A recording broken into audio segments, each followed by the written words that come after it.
Está no ar!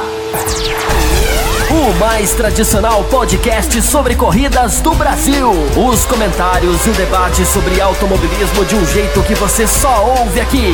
A partir de agora, Thiago Raposo, Diogo Gomes e Fábio Campos apresentam Café com Velocidade. Café com Velocidade. A dose certa na análise do esporte a motor. Para você que nos ouve no cafécomvelocidade.com.br, estamos começando o segundo bloco da edição 605, falando do Grande Prêmio de Mônaco, a sexta etapa da temporada 2019 da Fórmula 1. No primeiro bloco nós ficamos falando muito da Ferrari, que cometeu seus erros no sábado com o Leclerc, na classificação, falamos do Vettel, dos erros ao longo do final de semana e também do desempenho dos dois pilotos da equipe italiana na corrida. Agora chegou a hora da gente falar sobre Mercedes e Red Bull, que realmente aí duelaram pela vitória da corrida, falar de punição e tudo mais. Mas antes eu quero fazer um convite para você, paulista e paulistano, que gosta de andar de kart, mas não encontrou ainda sua turma, pois saiba que nós temos oscarteiro.com.br, isso mesmo, oscarteiro no singular, e o carteiro com K, como se escreve kart, né? Como vocês podem imaginar.com.br. É um grupo criado aí pelo Ricardo Bannerman Soares e pelo Marcelo Machado lá em 2003. Esse grupo veio crescendo e hoje os filhos já nasceram, estão correndo na pista com os pais, e essa equipe aí, essa turma já cresceu, já são mais de 50 pilotos.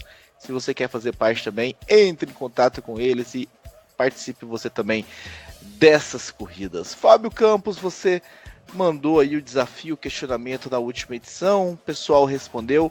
Vou trazer aqui algumas respostas que nós recebemos de como é que eles escutam o Café com Velocidade. O Rafael Rosa, por exemplo, mandou aqui: por mais que durante as edições eu tenha imensa vontade de entrar e discutir os comentários de vocês enquanto ouço as edições, muitas vezes estou fazendo outros afazeres e não consigo. Mas depois da pergunta direta do Fábio, quantos ouvem um Café com Velocidade diretamente na página, a minha resposta não será nada sintética, porque ouvi-los é um prazer para começar. Então muitas vezes os meios são Spotify, YouTube, o feed, telefone, não são suficientes. Algumas vezes tenho que recorrer à página na web, e muitas vezes ela acabou por salvar-me em algum lugar remoto onde queria ouvir um programa e não tinha o meu maldito telefone. Quando o Thiago resolveu mudar o feed e tal, fui eu que mudei o feed, mas tudo bem.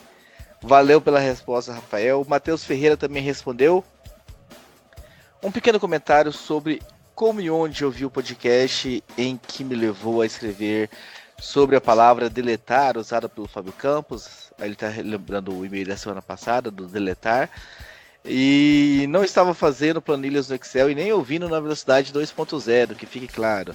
Estava no momento fazendo trilhas de bicicleta, passando por um trecho chamado Grande Deserto de Itumiri, em Minas Gerais, Itumirim, durante o evento chamado Desafio Lavras, Carrancas e tal. E ele está falando aqui, Fábio Campos, que sobre ouvir o podcast na página web, eventualmente eu ouço quando estou no trabalho e o celular está travando muito com o podcast Addict, que é a app que ele usa para ouvir, né? Agora tudo é app do celular.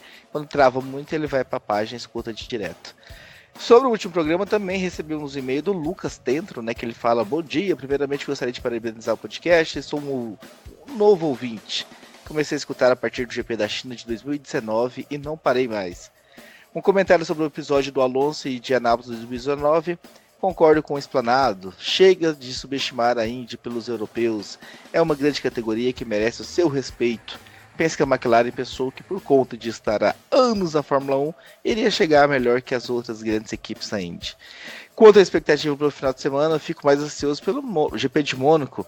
Aquela história, Mônaco é Mônaco, para mim a melhor corrida por conta de todas as histórias que a mesma carrega, apesar de ter poucas ultrapassagens e muitas vezes a corrida ser um grande carrossel. Então aí, registrando os e-mails recebidos, Fábio Campos, quer comentar algum desses aí? Antes da gente falar, voltar para Mônaco? Não, só agradecer e muito legal que as opções, né? Tem no Spotify, tem no YouTube, inclusive o Black Rider, ele assina assim, não sei o nome dele, ele assina sempre assim. Ele também respondeu, Raposo. Ele falou: olha, eu escuto pela página do café e baixo o áudio por lá, ele faz o download. Mas ele fala, mas comento pelo YouTube. Então eu sempre falo, né? Quem quiser comentar pelo YouTube é sempre uma maneira que a gente fica ligado, porque dá notificação na gente. Então quem quer ter um comentário mais rápido do que o e-mail, porque o e-mail a gente responde na semana seguinte, ou a gente leva algum tempinho para responder. Mas o mais dinâmico é o comentário no YouTube, como eu registro aqui o comentário. Ele está sempre comentando no YouTube, o que assina Black Rider. Exatamente. Agora vamos falar um pouquinho sobre Mercedes, sobre Red Bull, essas equipes que andaram lá na frente, né? O Marcelo Cesarino mandou assim: a corrida não foi horrível, só muito ruim. Se não fosse o Leclerc desesperado pelo errado da Ferrari no sábado, não teria acontecido nada na corrida. Palmas ao Hamilton, mas como diz o Campos, a Pirelli errou a mão dos pneus da temporada. O cara ficou 52 voltas com o mesmo pneu, reclama, o ritmo cai pouco, o pneu não acaba, o pneu não fura e o Verstappen faz uma mísera tentativa de ultrapassagem. A Fórmula 1 não tem jeito mesmo. E o Luiz Roberto narra a corrida como se fosse a corrida mais emocionante do mundo. Acho que ele nunca viu uma corrida de Moto 3. O Galvão Gagá irrita menos que o Luiz Roberto. Corrida muito bem planejada pela Toro Rosso e que decadência da Alfa Romeo. Fábio Campos, pra gente abrir aí os comentários sobre esse domínio aí, entre aspas, da Mercedes em Mônaco, né? Que não foi um domínio nada assim que espetacular. Venceu as duras pernas aí, com o Hamilton tentando de todas as formas fazer o pneu sobreviver. Mas eu anotei, inclusive, essa questão dos pneus e o Cesarino não tinha visto a mensagem dele. Vai muito na linha do que eu já falei aqui. Inclusive, Mônaco ajudou a esclarecer um pouco. Quando eu falei aqui, o Cesarino se lembra, o ouvinte, se não se lembra, eu repito, de que alguma coisa no pneu não está funcionando, eu digo, para a qualidade das corridas. Não estou dizendo a borracha, em aderência, em velocidade, não estou dizendo nesse aspecto, mas na contribuição para a qualidade das corridas, que os pneus já foram tão fundamentais em outros campeonatos, nesse ano algo não está funcionando. Mônaco ajuda a clarear um pouco disso. Talvez, o que eu falei, que não sabia exatamente precisar o que era, mas pelo resultado das corridas que a gente teve esse ano, dava para ver que, né, os pneus não estão contribuindo, mas em Mônaco deu um pouco mais de informação, talvez, de luz para esse pensamento. Talvez seja exatamente isso. Os pneus, talvez, eles durem demais ou eles exigem uma pilotagem no estilo de poupar que funciona. Por exemplo, ele induz-se a poupar demais. Então, isso tem que ser muito claro para o ouvinte entender, né? Que os pneus são necessários serem poupados, eu acho que já vem desde 2011. Que a Pirelli entrou. Mas em alguns anos essa necessidade dá mais certo, em alguns essa necessidade dura um certo tempo.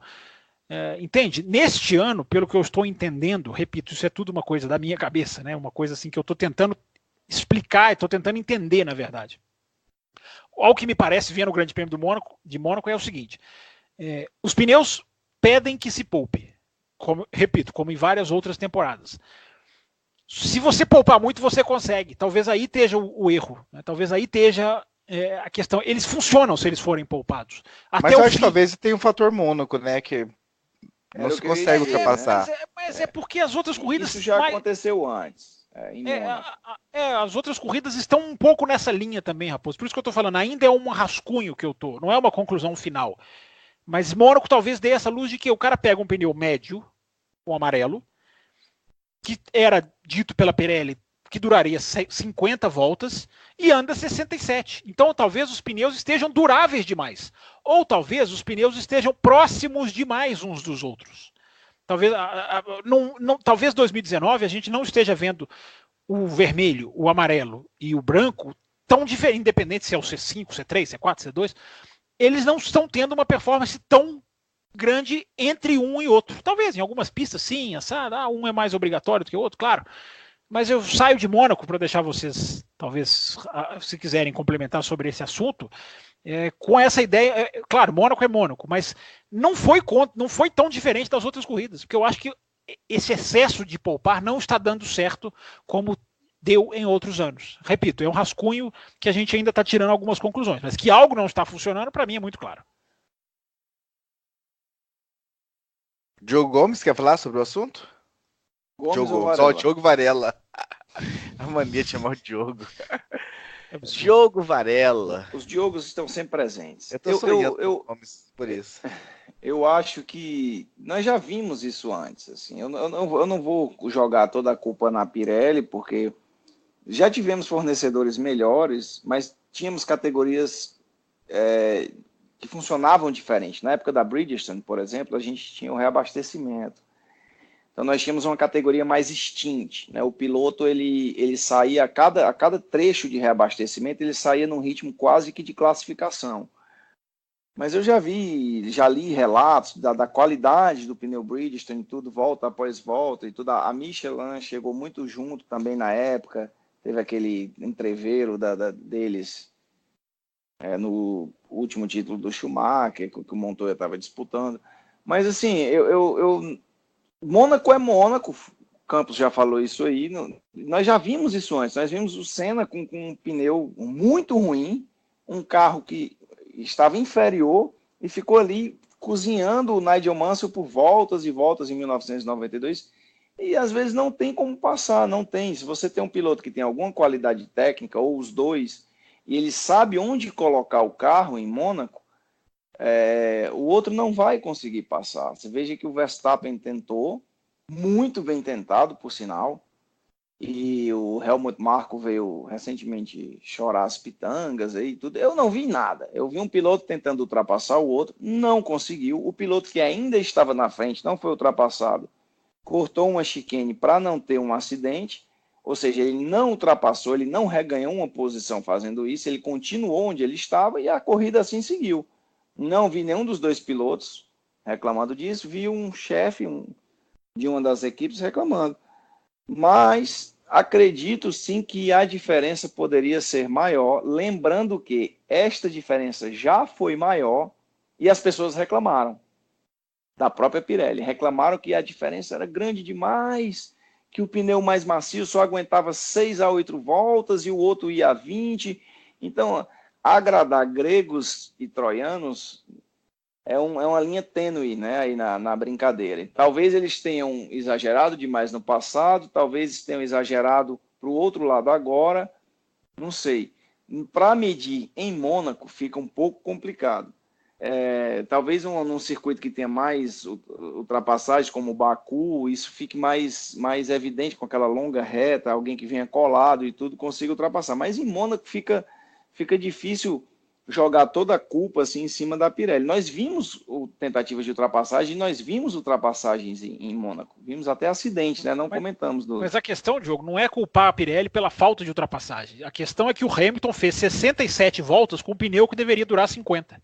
Pode ser por causa da pista. Isso antes. Pode até ser. Não, a gente viu isso ano passado. Inclusive não foi por causa de pneu, mas o Ricardo tinha um motor 5 segundos mais lento que o do Vettel, porque quebrou uma... Qual foi o problema? Foi no MG, eu não lembro exatamente, mas o Ricardo teve o problema no ano passado, o Vettel ficou em cima dele e não passou. A gente viu recentemente. Só que eu acho que a tendência de Mônaco, a questão não é ultrapassagem, a tendência de Mônaco é igual a das outras 5 corridas que a gente teve. É de um excesso de poupar que dá certo. E que aí fica todo mundo naquela fila indiana. Não que todas as corridas tenham sido filas indianas. Mas o Barcelona só foi salvo por um safety car e só no pelotão de trás. Né? O Bahrein, né, teve muito DRS, a gente falou aqui, mas foi uma corrida boa, inegavelmente foi uma corrida boa, porque teve outros bons momentos. Mas em linhas gerais, a gente não tem aquele ponto de virada do pneu. Talvez aquele ponto de virada não é o pneu que se acaba. Isso. Não é o esfarelamento, é bom deixar claro isso. Mas aquele ponto de virada do pneu talvez não esteja vendo. Eu estou vendo as estratégias darem certo com o vermelho, as estratégias dão certo com o amarelo, as estratégias dão certo com o branco. Aí eu concordo com você. Entendeu? Tá tudo Esse funcionando. ponto de virada, eles ainda não acertaram. Sim, nem para mais e nem para menos. Isso, exatamente. É isso. Já teve para mais. Pneu super macio que não durava nada e médio que durava muito mais. E agora eles estão mais próximos. Eles não acertaram essa linha de transição entre será que vale mais a pena eu ficar com esse jogo aqui e arriscar uma parada de 20, 22 segundos ou eu continuo com o que eu estou agora, né? De forma que eles fiquem juntos ali, que você fique naquela tensão. Agora, claramente nós sabíamos que se Hamilton parasse, ele perderia a corrida. Esse foi o grande tesão dessa corrida, foi a incerteza. A incerteza que dá a vontade, né? Aquela expectativa. Eu fiquei imaginando, será que ele vai? Porque ele começou a poupar o pneu faltando 40 voltas para a corrida terminar. Então não deve ter sido... Ele disse, ele deu uma declaração, disse que foi a corrida mais difícil. Não, mais de 40. Ele andou 67 voltas com o pneu. Mas ele começou a poupar... Mas ele já reclamava nas primeiras voltas. Nas primeiras. Ele disse que na hora que colocaram o pneu, ele... Exato. Não era a boa escolha. Então, depois de 17 voltas com o pneu, ou seja, faltando 40 para o final, ele começou a poupar. Você imagina você poupar um pneu por 40 voltas? Só em Mônaco eu acredito que isso é possível. Exatamente, essa talvez seja a esperança. Ele poupou por 67, então foi... Exatamente. Ele andou 17 e começou a se preocupar dali em diante muito, ou seja, ele andou mais 50, né, na verdade. Ele andou poupando por 50 voltas. Ele começou no rádio a reclamar da estratégia com 17 voltas do pneu. E andou mais 50 com ele. Entendeu? Eu até fiquei na dúvida se esses rádios todos não eram uma encenação. Durante a corrida eu fiquei pensando, será que eles não estão fazendo ali um jogo de que se eles vão parar para tentar atrapalhar uma estratégia de Red Bull, tentar fazer com que a Ferrari não tente alguma coisa, ou fique acomodada porque não vai dar certo. Eu fiquei com essa pulga atrás da orelha, porque era uma discussão muito repetitiva. Né? O Hamilton foi muito insistente nisso. Então eu fiquei em alguns momentos eu pensei, será que eles estão realmente com essa dificuldade ou eles sabem que eles vão até o final e estão jogando ali que vai ser uma... Quando o Hamilton fala em milagre, eu fiquei com esse, nós vamos precisar de um milagre. Eu fiquei com essa pulguinha atrás da orelha. Né? Mas você vê que ele não abriu. Na hora que todo mundo ficou ali com o mais... Ele não só não abriu, como ele andou mais lento, teve 10 voltas que o Gasly estava 3 segundos mais rápido do que ele. Ele segurou todo mundo. Ou seja, ele começou a poupar muito antes. Ou seja, ele já decidiu não parar. O que eu acho é ele nem usou a capacidade do pneu. Ele disse, se eu usar o que esse pneu se propõe a girar, a fazer de curva, a gastar de borracha, eu não chego no final. E se eu parar mais uma vez, eu perco a corrida. Eu acredito que ele, Hamilton, pensou isso. Será que isso não foi pré-concebido? Assim, vou pôr esse pneu e vou guiar assim, porque sei que a realidade é essa. Ou será que foi a tal surpresa que ele coloca no rádio? Mas aí por que fazer isso? Por que não colocar o mais duro? Ele já era o líder.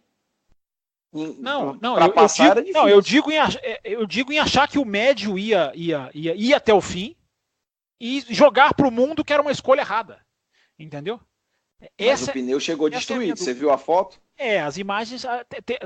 durante a corrida eu vi o dianteiro direito tem aquela linha, aquele grain, né, bem forte, o que me leva a pensar que realmente o pneu estava com um problema.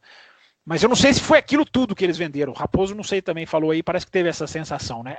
A minha dúvida é essa, até porque, para o Raposo falar, ele não foi ameaçado realmente em nenhum momento, a não ser aquele do Verstappen que jogou o carro ali de uma maneira que a gente pode até analisar no finalzinho da corrida. Porque ele abria, a capacidade da Mercedes em frente aos outros carros é tão grande que ele, nas 67 voltas, em 66 ele abriu no túnel com tranquilidade. Na hora que ele jogava a potência toda ali que ele tinha que jogar, tanto que a tentativa do Verstappen, ele vem muito de longe. O Verstappen não está perto na hora de tentar ultrapassar. Mas então, você via que ele chegava na Loves. Muito. Chegou a colocar de lado por fora. Por fora, né? Porque o Hamilton, inclusive, foi para a parte de dentro. Mas também foram 2, 3 voltas, né? Isso não aconteceu toda a hora, né? De ele colocar de lado. Ele chegava perto na Loves, eu acho que aquele grampo ali é muito... induz a isso, né? Mas, enfim, foi uma boa pilotagem do Hamilton. Eu não acho que foi uma histórica, como tem muita gente dizendo. Nossa, uma pilotagem histórica do Hamilton. Não vou até aí. Eu acho que foi uma boa pilotagem do Hamilton, sim, com a capacidade do Hamilton, com a destreza do Hamilton, e saber guiar com pneu ruim. Sem dúvida, elogiável. Mas eu fico na dúvida, Varela e Thiago, do tamanho do problema, se é que ele existiu da Mercedes. Eu acho que a aproximação na Lewis que vocês estão falando é porque estava tudo muito no controle do Hamilton. Ele sabia onde ele poderia deixar aproximar, que ele conseguiria se defender, e onde era preciso pisar um pouquinho mais para não ser atacado. Era o que acontecia no túnel, e na curva que antecedia ali a reta principal, ele meio que matava um pouco o Verstappen, tirando um pouco o pé e tal, aquela questão, e dando o pé antes. Isso. Então eu acho que o Hamilton controlou muito bem a corrida. Mas aí entra o que eu estou falando, o piloto, né? Sim. Ele começou a controlar isso muito antes. Tem pergunta para você, Fábio Campos, sobre isso. Pergunta para Fábio Campos. Mas vamos ler o comentário do Jailson. O piloto inglês demonstrou já na classificação o quão é difícil tê-lo como adversário numa disputa de campeonato. Não vai ser fácil o Bottas manter a regularidade necessária para acompanhá-lo até o fim do ano. Já na corrida conseguiu levar sua Mercedes de ponta a ponta com os pneus já em frangalhos. Pergunta para Fábio Campos. Foram exageradas as reclamações do Hamilton? Ou, como ele mesmo disse, era necessário um milagre para vencer a prova? A gente já respondeu. A gente meio que respondeu, né? Eu não sei se foi exagerada, mas eu fico um pouco na dúvida no volume, Jailson, das afirmações. A Mercedes coloca uma coisa que talvez muita gente não tenha reparado. A Mercedes também colocou o pneu médio, o amarelinho, no Bottas. Só que o Bottas tem que voltar para o box por causa do toque com o Verstappen, e aí ele põe o branco, o mais duro. Verdade. Mas a Mercedes ia sair com essa estratégia para os dois, ou seja, a Mercedes realmente acreditava nesse pneu, que ele seria o mais adequado. Então, só para isso eu não sei, pois só para fica como uma informação a mais. Agora, o Jailson esbarra numa coisa que é fatal, né? É a incapacidade do Bottas cada vez mais clara de superar o Hamilton. Não. Vamos lá. Essa frase tem que ser explicada. Mas aí volta contra o que você estava falando, que achou que talvez estivesse jogando e tudo, que o drama fosse maior. Talvez não, talvez a equipe realmente acreditava no Não, eu acho que a equipe acreditava no pneu médio, sim. Então não foi drama, assim. Eles acreditaram naquilo e quem teve que segurar o abacaxi foi o Hamilton, entendeu? Não, isso eu não tenho dúvida. Eu só acho que o tamanho que houve uma dificuldade, eu não nego. Eu só acho que o tamanho da dificuldade é questionável. Entendeu? Não sei se foi esse milagre que o Hamilton fala, mas que houve uma dificuldade, igual eu falei, né? A imagem do pneu tendo ali aquele graining é realmente um ponto a favor. Agora, a questão do Bottas, só para deixar muito claro, quando eu disse que a incapacidade dele fica clara cada vez mais, não a incapacidade dele como piloto, que talvez esteja guiando no seu melhor ano, a incapacidade dele em superar o Hamilton. Mônaco, o Bottas ele tem que vencer o Hamilton nas pistas em que o Hamilton é vencível. Se é que o ouvinte entende o que eu quero dizer. Mônaco é uma das pistas em que o Hamilton é vencível. O Rosberg ganhou do Hamilton 3 anos seguidos, ganhou 3 grandes prêmios de Mônaco seguidos, tendo como companheiro Lewis Hamilton. Então, o Bottas para ganhar do Hamilton vai ter que ser muito perfeito. Ele tem que aproveitar as pistas em que o Hamilton não é dominante. Como a gente vai agora para o Canadá. Canadá, o Hamilton é dominante, embora o Bottas tenha ótimas atuações lá, inclusive de Williams. Mas é uma pista em que ganhar do Hamilton vai ser muito difícil. E eu acho que Mônaco foi uma oportunidade muito desperdiçada pelo Bottas, porque errou na sua volta de classificação. Então é aquele negócio do cara que está forçando e tá brigando acima da sua capacidade. Como o Rosberg brigou acima da capacidade dele, tanto que parou no momento em que conseguiu ser campeão do mundo. O Bottas conseguirá a mesma coisa? Vai ficando, para mim, cada vez mais difícil. Já que vocês esbarraram no Bottas, tem um e-mail do Felipe aqui que diz o seguinte, Fábio Campos. Max sendo punido por unsafety release, pelo amor de todas as entidades existentes. Concordo. Esse tipo de punição é para mim a morte do automobilismo. Anotei e sublinhei isso aqui. Diga. Em Mônaco, um lugar onde todos sabem que é praticamente possível ultrapassagem em pista, daí você pune a equipe por tentar ganhar posição na parada? Só faltou o Burt falar que a Red Bull tinha que ter esperado o Vettel e o Bottas passar para depois liderar o Max. Ele falaria RBR, ele não falaria Red Bull, ele falaria RBR, eu acredito. Então já responda, Fábio Campos. Não, eu concordo, foi talvez a principal anotação minha, essa punição eu acho erradíssima, acho o ouvinte matou a charada, é um lugar onde a ultrapassagem é muito importante nos boxes, não acho que ninguém tenha corrido risco, mecânicos, ou quem está ali né, onde seria o pit wall. Em Mônaco não existe o pit wall, né? Enfim, mas existe um espaço ali onde ficam pessoas entre os boxes e a pista, né? Que a pista está até num nível bem abaixo ali em frente aos boxes, está um andar abaixo. Não acho que ninguém correu risco ali, acho um exagero essa punição. Até puniram 5 segundos apenas, porque eu acho que até uma confissão de, olha, nós vamos dar a menor punição possível. Se é por segurança, não é para ir nessa linha. Se é por segurança, tinham que ser rigorosos. Não, nenhuma equipe vai deixar em Mônaco parando 3 carros ao mesmo tempo, porque era Red Bull contra Ferrari contra o Bottas. Nenhuma equipe vai deixar. Vamos esperar aqui uns 3 segundos até esse carro passar. Tomar os 5 segundos é melhor do que posição de pista em Mônaco, é muito valioso. Então, tomar os 5 segundos é menos prejudicial do que ficar com a plaquinha ali e deixar o outro carro passar. Então, discordo também dessa punição, concordo com o ouvinte. Acho um exagero, é um retrato do exagero dessa Fórmula 1 moderna, e uma falta de sensibilidade para a pista que é. Porque se fosse exatamente o mesmo timing de soltar um piloto e na Malásia, onde cabem 4, 5 carros nos boxes, não teria punição. Então você está jogando diferente pelo tamanho dos boxes. E as equipes não têm culpa do tamanho dos boxes. Não são elas que projetam, não são elas que escolhem. Então eu estou de pleno acordo com o ouvinte. Acho essa punição errada, discordo frontalmente dela.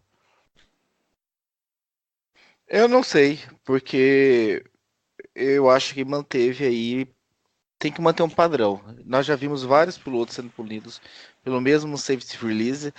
Dessa vez não aconteceu nada de errado, mas um boxe apertado daquele ali poderia ter causado realmente algo mais sério.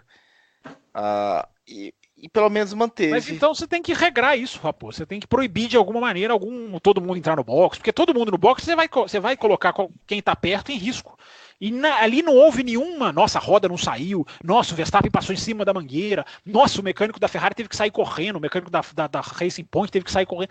Não teve nenhum momento de risco ali. Os 2 carros saíram, se esbarraram. Se fosse a punição para o Verstappen assim, tocou outro carro dentro dos boxes, porque ele vai espremendo o Bottas. Não foi exatamente o momento da liberação que causou o acidente. O Verstappen vai meio que forçando ali. Eu acho que é natural, mas enfim, são pontos de vista. Diogo Varela. Olha,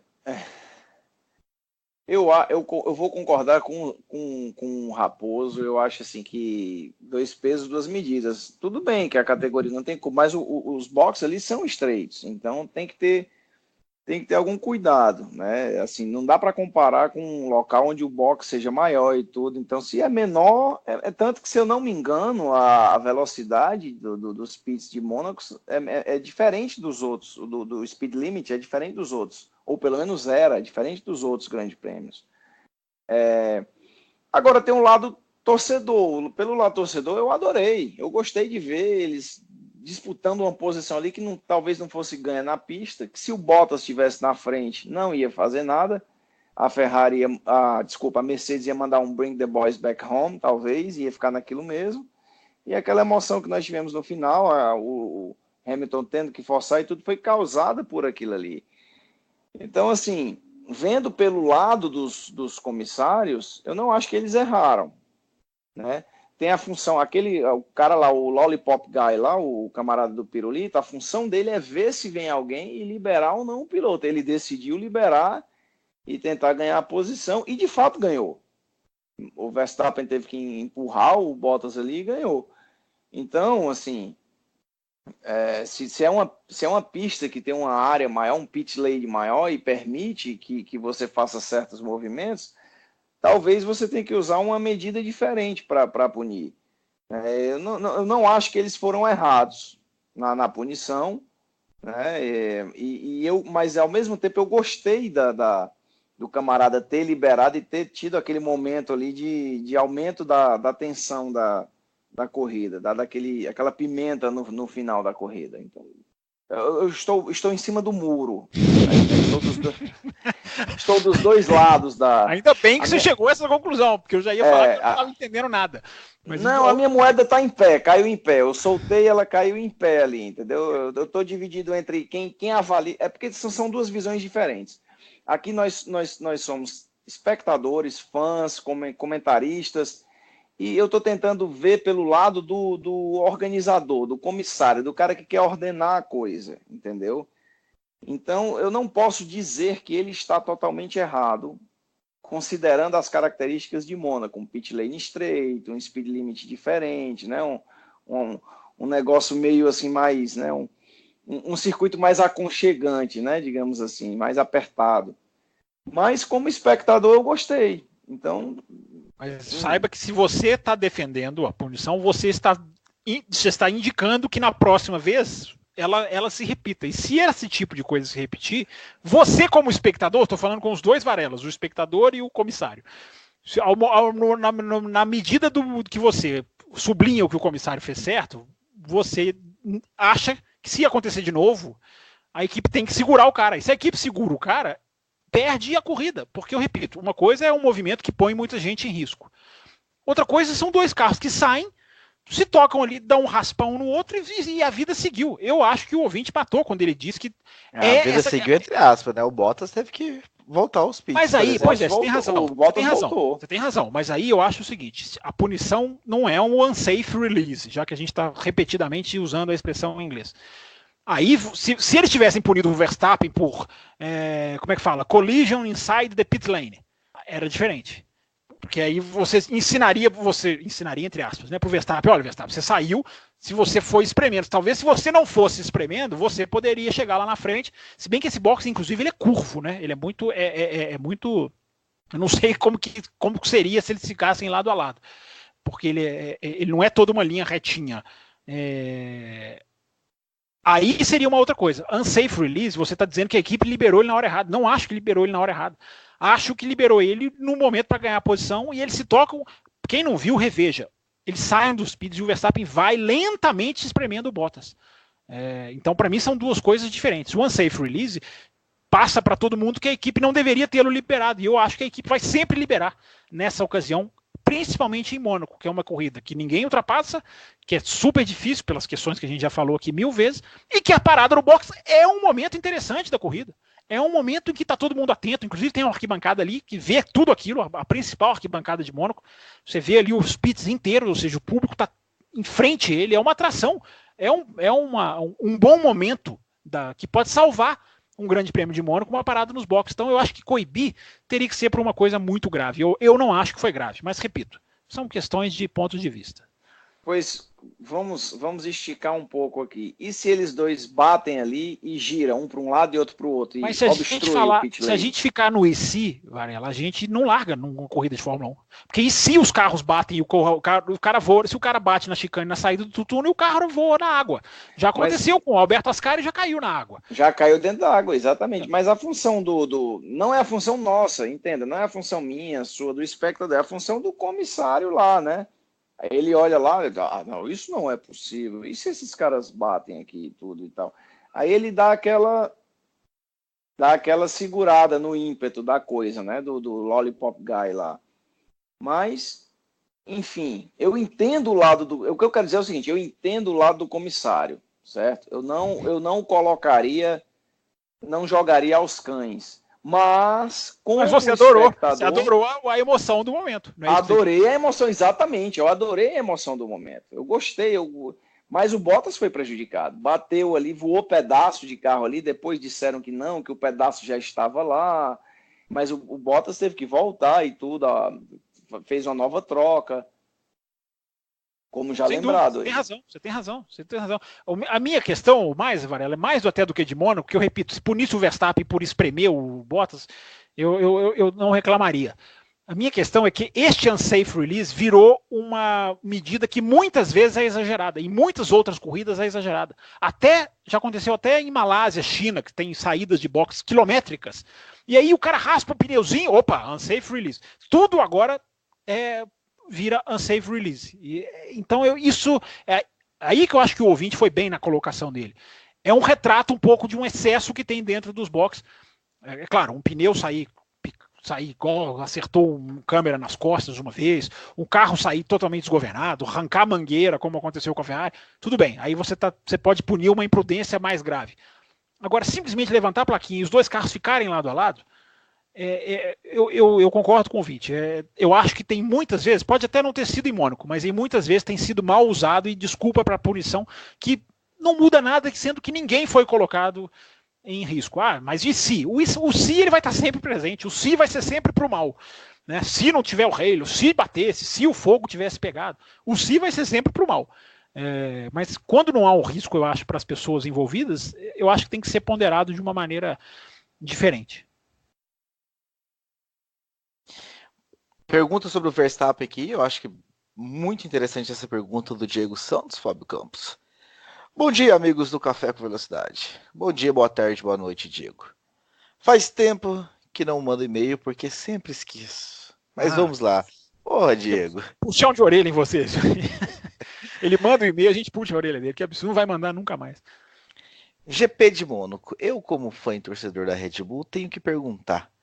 Depois do GP da Espanha e Mônaco, a Red Bull parece ter superado a Ferrari em velocidade ou foi apenas algo circunstancial? Nessa temporada, o trabalho da suspensão parece estar sendo mais importante que a velocidade de reta e neste quesito parece que a Ferrari está apanhando. Não, deixa o Varela falar primeiro dessa vez, só uma coisa, a Ferrari é o principal carro em reta, né? O carro que mais atinge velocidade em reta é a Ferrari. Posso falar? Por favor.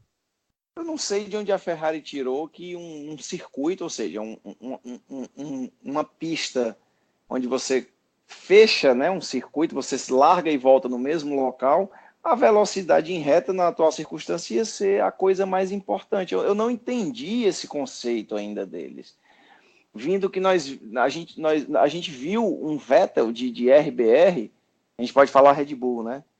A gente esquece disso. A gente deve falar. Deve falar. Ganhando um GP de Monza com um motor sabidamente menos potente, uma relação de marchas curta, ganhando distância. Óbvio, tudo bem, tinha difusor soprado. Mas isso reforça o que eu estou falando. O difusor soprado acrescentava velocidade em curva. Então eu não sei por que a Ferrari vai entender. Eu acho que é a vontade de tentar alguma coisa. Achar que uma velocidade em reta, no momento atual, vai ser mais importante do que a média de velocidades. A mudança rápida de direção e a tração em saída de curva. Tá aí o que está acontecendo. É o que nós estamos vendo aí. A Red Bull, eu concordo com o ouvinte, chegou e eu acredito que vai passar. Vai passar. E o motor Honda é menos potente que o motor Ferrari. Não é mais potente. Ele é menos potente. Estão dizendo que ele está mais potente que o Renault. Já é o terceiro motor.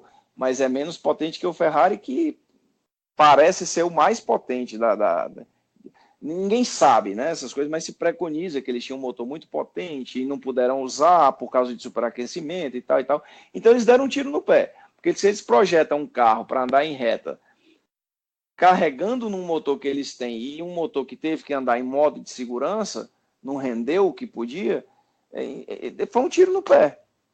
Quantos circuitos nós temos na Fórmula 1 atual onde realmente uma reta grande faz a diferença? Baku e quem mais? E aí, Canadá agora tem. Canadá tem aquele retão, né? Depois Bahrein, do S. Bahrein, onde eles foram muito bem, só não ganharam porque quebraram. China. Olha o China no pé. De reta, mas a China eles perderam muito nas curvas de baixo. É porque a questão é o seguinte, Varela, não é que eles falaram assim, vamos fazer um carro bom de reta e dane-se o resto. Claro que eles tentam um equilíbrio. O problema é que não é o carro ser bom de reta. Isso é uma qualidade, na minha visão. O problema é que o carro não está conseguindo render em curvas de baixa. Eles estão com um problema muito sério em curvas de baixa. Então, mas eles não estão rendendo em reta também. Quem foi que eles ultrapassaram? Mas veja bem, todas as medições que são feitas em todos os circuitos, eles são os mais rápidos no final da reta. Inclusive na China eles eram muito mais rápidos do que os outros. Eles conseguem isso, só que eles têm com defeito, é o cobertor curto, eles estão com um defeito na outra ponta, que é a curva de baixa. Na verdade, eles estão com um problema muito sério de aquecimento de pneu. Eles não estão conseguindo tirar do pneu a temperatura que o pneu precisa. E isso em curva de baixa está ficando. Mas isso em curva de baixa está se pronunciando mais. Então eles estão com esse defeito. Na China, eles inclusive fizeram uma mudança meio de emergência para colocar asa. Né? Eles falaram, não, vamos encher esse carro de asa para tentar reverter o problema nas curvas de baixa aí. E aí não mas deu certo. Lembrando que a reta da China, a reta grande da China é antecedida por uma curva de alta. Sim. Não é por uma curva de baixa. Eles perdiam no miolo do circuito. Sim, nas curvas Eles de baixo. estacionam ali, porque curva de baixa é aderência mecânica, é pneu e suspensão. A asa não faz tanta diferença. Ela é de média para alta que ela vai fazer a diferença. E eles vinham perdendo ali do miolo, de forma que vinha numa curva de alta que antecede a grande reta da China e não chegavam onde queriam chegar. Tudo bem, eu entendo o que você falou, é importante o carro ter reta, mas é importante o carro ter equilíbrio. De que adianta você me dar um carro que anda muito de reta e aí peca numa curva de baixa? Como é que você vai esperar um desempenho em Mônaco, por exemplo, de um carro desse, entendeu? Lembrando que o carro da Mercedes ainda é o mais longo da categoria. E levaram a corrida de novo. Tá entendendo a questão que eu... Sim, eles não têm comparação com a Mercedes, tanto que o ouvinte os compara à Red Bull. Eu não chego à conclusão de que a Red Bull já os ultrapassou, embora o Verstappen tivesse na frente em pontos até o Grande Prêmio de Mônaco. Não fosse a punição, já discutida aqui, o Verstappen manteria a frente na tabela de pontuação. Então eu não sei se a Red Bull é mais rápida do que a Ferrari hoje. Não sei se vocês dois cravam isso.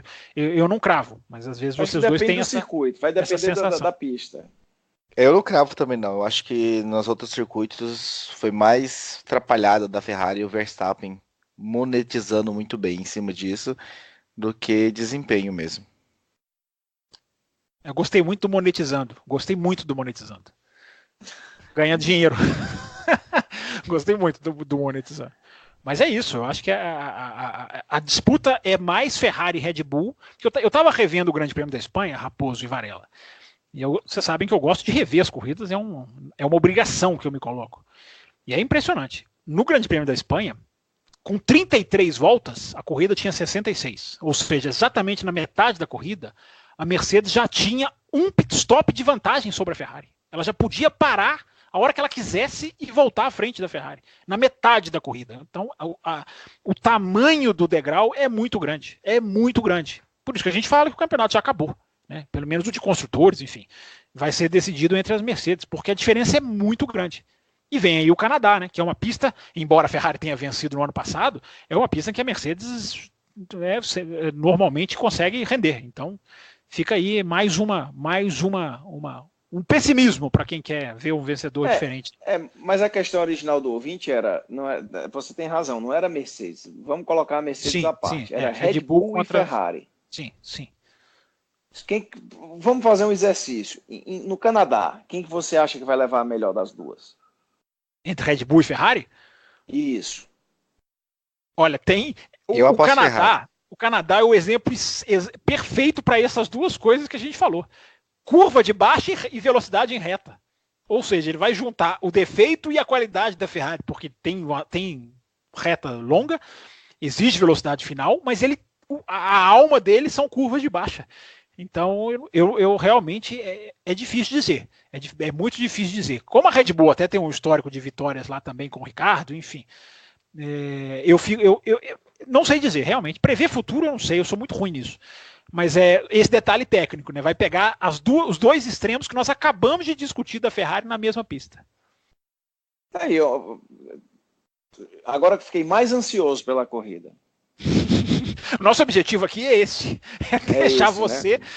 Varela e ouvinte, ansiosos para assistir a Fórmula 1. Já estou ansioso. Mesmo essa repetitividade de vencedores que a Fórmula 1 vive esse ano. Isso. Então, você, ouvinte, esqueça as Mercedes, né, que estamos numa categoria à parte e foquemos. Concentre-se. Concentre-se, foco na grande disputa que teremos. Quem está melhor, Red Bull ou Ferrari? Né?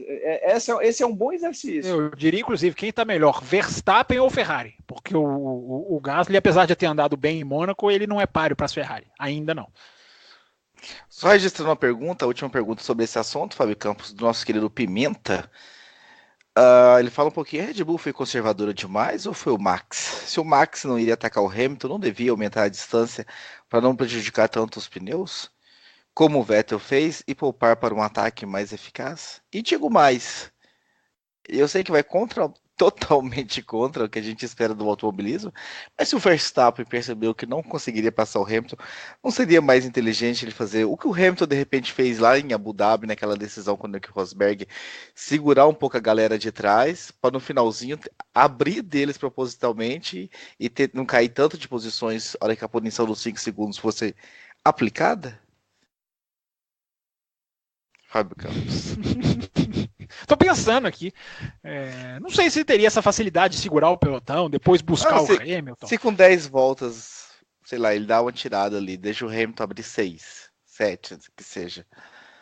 E aí todo mundo preso atrás dele. Aí ele força um pouquinho. Mas nada garante que ele vai pôr 6 em quem ele segurou. Nada garante que a Ferrari não virá junto com ele.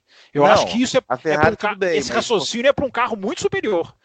Não, a Ferrari tudo bem, mas talvez ele... Mas atrás da Ferrari estava o Bottas. Não, a Ferrari vindo, o Bottas viria também.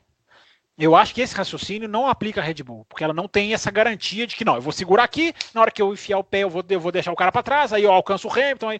Eu não acho que a Red Bull está nesse nível de poder jogar. Se fosse uma Mercedes, acho que esse raciocínio se aplicaria. Eu posso segurar, na hora que eu mandar o pé, ninguém vai me acompanhar. É um questionamento que eu fiz nesse bloco ou no outro, Raposo? Já não me lembro. Do tanto que a Mercedes tinha ainda guardado, na minha opinião, bem claro no túnel, como o Hamilton não passou sufoco no túnel. Aliás, o Verstappen... Aliás, esse assunto de segurar também quando pode, não pode e aí pisar quando deve, me fez resgatar uma impressão que eu tive durante a prova. Eu não sei se vocês tiveram também. O Bottas estava muito perto do Hamilton na hora do safety car e parece que ele dá aquela seguradinha. Não, parece não, foi claro. Ele segura o pelotão para o Hamilton abrir. Sim. O Hamilton já tá. Tem uma imagem do alto, Raposo, que o Hamilton já tá lá dentro, quase parando, e o Bottas ainda tá entrando na rascasse. Que é a curva ali onde o Leclerc bateu, para quem não tá ligado no nome das curvas de Mônaco. Claro, eu fiquei até com essa impressão de se não valia a punição. Porque a Fórmula 1 tem uma regra, né? De você ter que manter. Você não pode se afastar 10 carros, a distância de 10 carros do seu próximo competidor. O Vettel perdeu uma corrida em 2010 na Hungria por isso. Eu fiquei até na dúvida se o Bottas não exagerou nesse movimento que você está falando aí. Fábio Campos, você e o Varela, para a gente fechar então o bloco e o programa, de mais destaques. O que vocês viram na corrida que foi... Eu concordo com vocês que não foi uma prova cheia de destaques assim. A gente teve uma McLaren andando ali razoavelmente bem. A gente teve Giovinazzi assim, enroscando com Kubica. A gente teve algumas coisas... Race Point sofrendo punição. O que mais dá pra gente trazer dessa prova pra gente fechar esse bloco e esse programa? Só ressaltar a manobra do Verstappen, acho válida, não acho que tenha que ser criticada, não que eu tenha visto alguém criticar, mas é aquilo que nós estávamos falando do Leclerc, né? É o cara que fala, não, nem que seja uma vez eu tenho que tentar, eu tenho que jogar esse carro aqui, ele vem muito de trás do Hamilton. Então é aquilo que eu sempre falo, né? O espírito do piloto, a palavra que eu adoro usar, né? O ímpeto. O piloto que tem ímpeto é sempre bom quando ele manifesta. Podia ter dado errado? Podia, mas é aquele negócio, né? O se vai ser sempre pro pior. E ele tentou, enfim, não houve nenhum choque ali tão perigoso. Eles se tocam mesmo, o Hamilton acaba tendo que cruzar a chicane, mas automobilismo é isso, gente. Automobilismo é tentativa. E eu espero que ninguém tenha se irritado com essa manobra do Verstappen. O companheiro dele andou muito bem, né? Acho que foi a melhor corrida do Gasly na Red Bull, porque conseguiu virar muito rápido, conseguiu fazer uma parada a mais ali. Também, claro, contou com a superioridade do equipamento dele contra os outros. Mas foi um final de semana bom do Pierre. E ressaltar também 3 motores Honda os 4, aliás, motores Honda entre os 10 primeiros, né? A gente estava falando aqui dos motores, com as 2 Toro Rosso. Quem mais colocou motor entre os 10 primeiros, quem diria, foi a Honda. Aliás, quem diria não, né? Porque é uma pista que também o motor é o menos importante, mas é um sinal de como a Honda está melhorando, está avançando, está evoluindo. Então é isso, esses destaques aí para não deixar passar. Varela, o que só você viu? Olha, eu vou dizer o que eu não vi. Onde estava Robert Kubica nessa corrida? Porque nós falamos muito sobre ele todo esse ano, começo de ano, a volta dele, e muito se falou sobre como é que ele vai pilotar em Mônaco e tudo. Ele não vira o volante, e acaba que nós esquecemos dele, né? e ele não fez nada ali na corrida, não consegue pilotar. Isso foi uma coisa que ficou clara para eu. Fiquei tentando acompanhá-lo, dentre tudo isso que nós já falamos, esses momentos todos, eu fiquei tentando acompanhar e você não vê o piloto, né? Eu acho que assim não tem muito mais o que oferecer, infelizmente, porque eu sou um grande fã dele, mas fica difícil. Eu não duvido que ele saia ainda sem terminar a temporada. E fora isso, foi o desempenho ruim das Alfa Romeo. Também a gente não viu o Raikkonen na corrida, o Giovinazzi acabou se envolvendo num acidente e tudo. E fica o mais interessante mesmo, no momento, na minha cabeça, quem está melhor, Ferrari ou Red Bull? Cenas do próximo capítulo. Você gostou desse teaser para o próximo Grande Prêmio? Gostei, isso já elevou o meu espírito já estou aqui ligado aqui em novos horizontes, né? Quem vai? Até quando Vettel terá lágrimas esse ano, né? Ele tá apático, né? Ele tá atanáxico ali, né? Ele tá aceitando ali a resignação. Acho que ele já jogou pro alto, mas eu tô interessado na disputa. Então é isso, meu querido ouvinte do Café com a Cidade. Te agradeço muito mais uma vez, Varela, por estar aqui com a gente. Muito bom sempre recebê-lo aqui. É um prazer. E acrescentou demais aqui na discussão. O primeiro bloco foi interessantíssimo, né? Se você está aqui no final do segundo e por um acaso não ouviu o primeiro ainda, vá lá e ouça. Fizemos uma viagem ao passado, falamos de Lauda. Foi bem interessante a corrida da Ferrari, dos erros da Ferrari.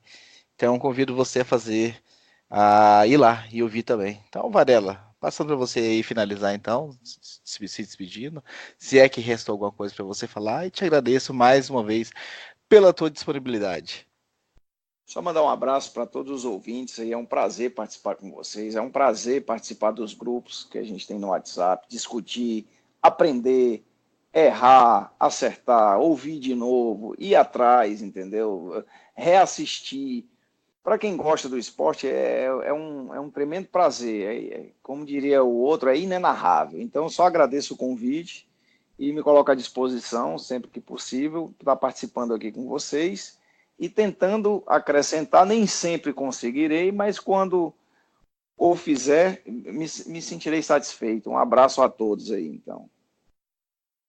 Fábio Campos, qual é o teu comentário final? Vai ter alguma provocação aí, como você fez semana passada, de como é que vocês ouvem? Alguma coisa para ser respondida nessa semana? Eu quero saber o que o ouvinte achou dessa edição. Os ouvintes estão muito...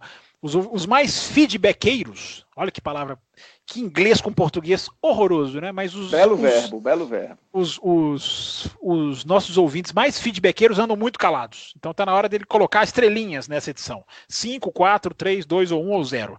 Vamos ver o que os ouvintes acharam dessa edição, para a gente tomar como base o formato. Teve uma leve diferença nessa edição em relação às outras. Vamos ver quem vai reparar, quem vai perceber, filosófica.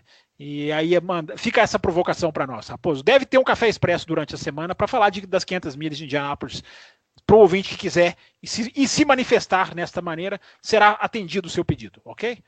Muito legal, Fábio Campos, que você tenha feito essa provocação no final do segundo bloco, porque agora a gente vai saber o que eles acharam e quem ouve até o fim.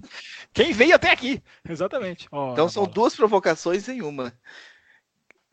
Faltou resposta, a gente já vai bater de cara. Pô, o cara não ouviu até lá, então é uma forma da gente saber realmente quem é que chegou vivo até o segundo bloco. A gente se vê semana que vem, pessoal. Um abraço e até lá. Termina aqui Café com Velocidade, o mais tradicional podcast sobre corridas do Brasil. Sempre com Thiago Raposo, Diogo Gomes e Fábio Campos. Café com Velocidade. Café com Velocidade. A dose certa na análise do esporte a motor.